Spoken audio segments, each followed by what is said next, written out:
ನಮಸ್ಕಾರ ವೀಕ್ಷಕರೇ, ಕುತೂಹಲ ವೇದಿಕೆಗೆ ಸ್ವಾಗತ. ಹಣ, ಐಶ್ವರ್ಯ, ಬಂಗಾರ ಇವೆಲ್ಲವನ್ನು ಕಾಪಾಡುವ ದೇವರು ಯಾರು ಗೊತ್ತಾ? ರಾವಣನ ಸಹೋದರನೇ ಆಗಿದ್ದರೂ ಏಕೆ ಕುಬೇರನು ದೇವತೆಗಳ ಧನಪಾಲಕನಾದ? ಅವನು ಹೇಗೆ ಅಷ್ಟೊಂದು ಸಂಪತ್ತಿನ ಅಧಿಪತಿಯಾದ? ಇಂದು ನಾವು ತಿಳಿಯೋಣ. ಹಿಂದೂ ಪುರಾಣಗಳಲ್ಲಿ ಅತ್ಯಂತ ರಹಸ್ಯಮಯ ದೇವರಾದ ಕುಬೇರನ ಸಂಪೂರ್ಣ ಕತೆ. ಕುಬೇರನು ಮಹರ್ಷಿ ವಿಶ್ರಾವ ಮತ್ತು ಇಲವಿದೆಯ ಮಗನಾಗಿ ಜನಿಸಿದ್ದನು.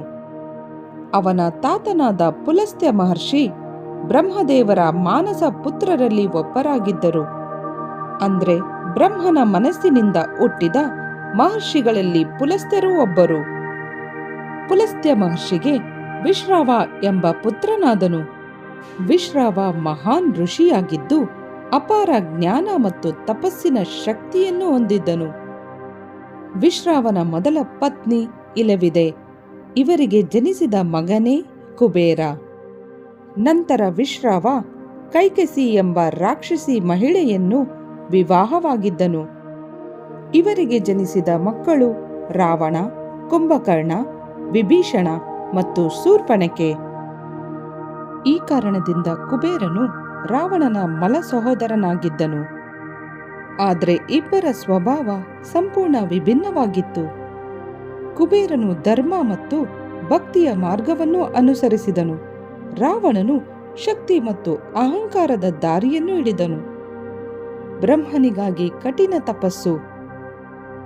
ಕುಬೇರನು ಬಾಲ್ಯದಿಂದಲೇ ಮಹಾಶಕ್ತಿಯನ್ನು ಪಡೆಯಬೇಕೆಂದು ಬಯಸುತ್ತಿದ್ದನು. ಅದಕ್ಕಾಗಿ ಅವನು ವರ್ಷಗಳ ಕಾಲ ಬ್ರಹ್ಮದೇವರಿಗಾಗಿ ಕಠಿಣ ತಪಸ್ಸು ಮಾಡಿದನು. ಅವನ ತಪಸ್ಸಿಗೆ ಮೆಚ್ಚಿದ ಬ್ರಹ್ಮದೇವರು ಅವನಿಗೆ ಮಹಾವರಗಳನ್ನು ನೀಡಿದರು. ಯಕ್ಷರ ರಾಜಸ್ಥಾನ, ಉತ್ತರ ದಿಕ್ಕಿನ ದಿಕ್ಪಾಲಕ ಸ್ಥಾನ, ಅಪಾರ ಸಂಪತ್ತು, ಲಂಕೆ ಹಾಗೂ ಪುಷ್ಪಕ ವಿಮಾನ. ಇದರೊಂದಿಗೆ ಕುಬೇರನು ಧನದ ದೇವತೆಯಾಗಿ ಪ್ರಸಿದ್ಧನಾದನು. ಲಂಕೆಯ ಮೊದಲ ರಾಜ ಕುಬೇರ. ಬಹಳ ಜನರಿಗೆ ಗೊತ್ತಿಲ್ಲದ ಸತ್ಯ ಏನೆಂದರೆ, ರಾವಣನಿಗಿಂತ ಮೊದಲು ಲಂಕೆಯನ್ನು ಆಳುತ್ತಿದ್ದವನು ಕುಬೇರನೇ. ಬಂಗಾರದ ಲಂಕೆಯಲ್ಲಿ ಕುಬೇರನು ಯಕ್ಷರೊಂದಿಗೆ ವೈಭವಯುತವಾಗಿ ಬದುಕುತ್ತಿದ್ದನು. ಅವನ ಬಳಿ ಇದ್ದ ಪುಷ್ಪಕ ವಿಮಾನವು ಸಾಮಾನ್ಯವಾಗಿರಲಿಲ್ಲ. ಯೋಚಿಸಿದ ಸ್ಥಳಕ್ಕೆ ತಾನೇ ಹಾರುತ್ತಿತ್ತು ಎಂದು ಹೇಳಲಾಗಿದೆ. ರಾವಣನ ದಾಳಿ. ಕಾಲ ಕಳೆದಂತೆ ರಾವಣನು ಅಪಾರ ಶಕ್ತಿಯನ್ನು ಗಳಿಸಿದನು. ಅವನಿಗೆ ಕುಬೇರನ ಲಂಕೆ, ಪುಷ್ಪಕ ವಿಮಾನ ಹಾಗೂ ಅಪಾರ ಸಂಪತ್ತನ್ನು ಕಂಡು ಅಸೂಯೆ ಹುಟ್ಟಿತು. ಅದನ್ನೆಲ್ಲ ತೆಗೆದುಕೊಳ್ಳಬೇಕೆಂಬ ಆಸೆಯೂ ಹುಟ್ಟಿತು. ಅದಕ್ಕಾಗಿ ಅವನು ಒಂದು ದಿನ ರಾವಣನು ಕುಬೇರನ ವಿರುದ್ಧ ಯುದ್ಧ ಆರಂಭಿಸಿದನು. ಭೀಕರ ಯುದ್ಧದ ನಂತರ ರಾವಣನು ಲಂಕೆಯನ್ನು ಕಬಳಿಸಿದನು. ಕುಬೇರನನ್ನು ಸೋಲಿಸಿದನು. ಪುಷ್ಪಕ ವಿಮಾನವನ್ನು ಸಹ ಕಸಿದುಕೊಂಡನು. ರಾವಣನ ಅಟ್ಟಹಾಸಕ್ಕೆ ಹೆದರದೆ ಕುಬೇರನು ಲಂಕೆಯನ್ನು ತೊರೆದು ಹಿಮಾಲಯಕ್ಕೆ ತೆರಳಿದನು. ಕುಬೇರನು ಭಗವಾನ್ ಶಿವನನ್ನು ಮೆಚ್ಚಿಸಲು ಗಂಧಮದನ ಪರ್ವತ ಪ್ರದೇಶದಲ್ಲಿ ಬಹಳ ಕಠಿಣ ತಪಸ್ಸು ಮಾಡಿದನು. ಅವನ ಅಚಲ ಭಕ್ತಿಗೆ ಮೆಚ್ಚಿದ ಶಿವನು ಅವನ ಮುಂದೆ ಪ್ರತ್ಯಕ್ಷನಾದನು. ಶಿವನು ಕುಬೇರನಿಗೆ ಮಹಾವರಗಳನ್ನು ನೀಡಿದನು. ಅಲಕಾಪುರಿ ಎಂಬ ದೈವಿಕ ನಗರ, ನವನಿಧಿಗಳ ರಕ್ಷಕ ಸ್ಥಾನ, ದೇವತೆಗಳ ಧನಪಾಲಕ ಸ್ಥಾನ. ಇದಾದ ನಂತರ ಕುಬೇರನು ದೇವತೆಗಳ ಸಂಪತ್ತನ್ನು ಕಾಪಾಡುವ ದೇವನಾದನು. ನಂತರ ಕುಬೇರನು ಹಿಮಾಲಯದ ಅಲಕಾಪುರಿಯಲ್ಲಿ ನೆಲೆಸಿದನು. ಪುರಾಣಗಳಲ್ಲಿ ಅಲಕಾಪುರಿಯನ್ನು ದೇವತೆಗಳ ಐಶ್ವರ್ಯದ ನಗರ ಎಂದು ವರ್ಣಿಸಲಾಗಿದೆ.